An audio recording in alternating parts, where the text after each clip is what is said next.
Happy holidays! There is snow on the ground, it is cold, it is winter, and us cyclists are riding the trainer, or riding the fatties in the snow, or taking a break from cycling altogether to enjoy a nice snowy hike in the park. Now is the perfect time to plan summer bike tours.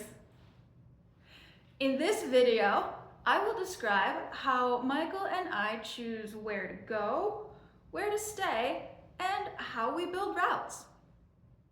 So where do you want to go on vacation for National Bike Travel Weekend? I want to go cave dwelling. Do you know where caves are in Michigan? Well, actually, I did read an article about there being a cave. So let's go! I'll be a caveman. I'll be a cave non-binary person. In all seriousness, we are going to the only, probably, cave in the Lower Peninsula. It's in a, privately owned campground. So not a state park, but it's a campground and they do allow tents. So it is near Buchanan, Michigan, which is about 80 miles from here. More on that later. So anyway, we try to have our National Bike Travel Weekend destinations somewhere between 40 and 80 miles. So if it's less than 40, that's a day trip. That doesn't really feel like enough, you know what I mean? Whereas if it's more than 80, significantly more than 80, if it's 81, I'm not too concerned about that. But if it's more than 80, then it's kind of a little bit too far and we're gonna spend all day on the bike and then probably end up setting up in the dark and we won't have any time to see anything en route. But 80 miles is good. So basically, anywhere within an 80-mile radius of our home in Holland, Michigan, is a good candidate for this. Since the plan, sometimes we take 3 days, sometimes we take 4. This year we're taking 4.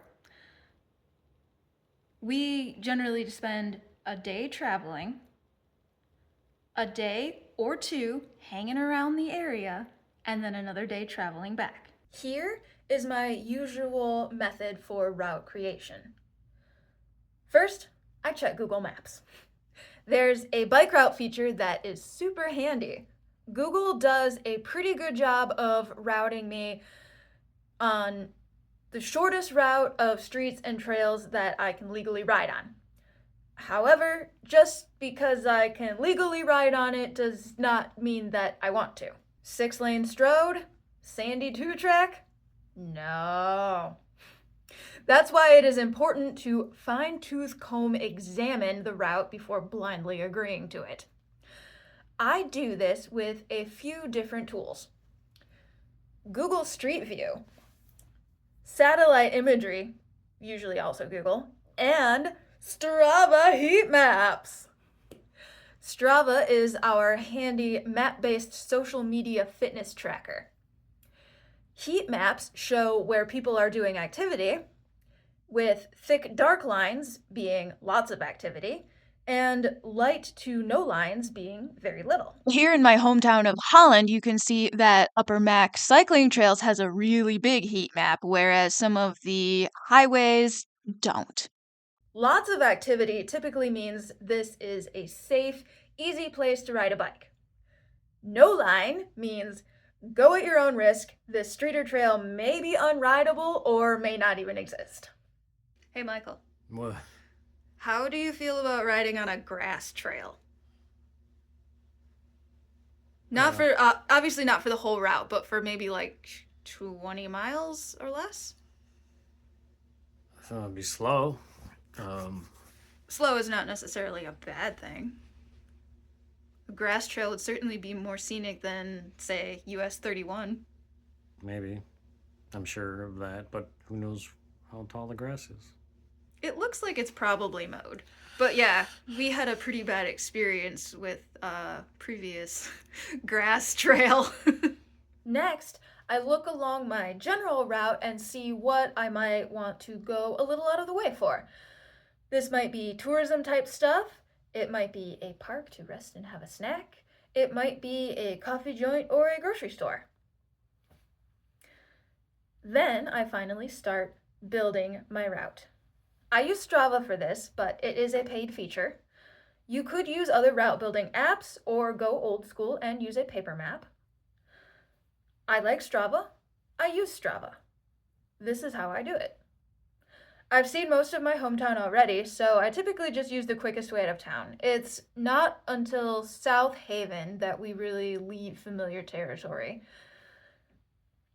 I have also decided to make our going and coming routes different so that we see different stuff. Freeways tend to have few crossings, so slim pickings how to get across. I always check them on Street View to see if there's anything I should know about, so at least I'm prepared for what I'm getting into. I'd rather not be surprised, even if the interchange is unavoidable. Likewise, with any other busy highway that's unavoidable, for example, bridges. Finally, once I have my route fine-tooth combed and finalized, I make sure that it goes on my Garmin head, because I love that Strava and Garmin talk to each other. It's pretty great. Hey, look, there it is. Great. If you use some other bike computer like a Wahoo or whatever, they also talk to Strava. It's great. You probably don't even need me to tell you that if you're doing that kind of thing. But yes, you can also use Strava routes from your phone. Yeah, or if you're not using Strava at all, then whatever, use your paper map or Google Maps or whatever you do.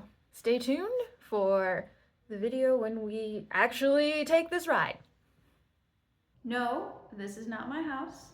I'm cat sitting.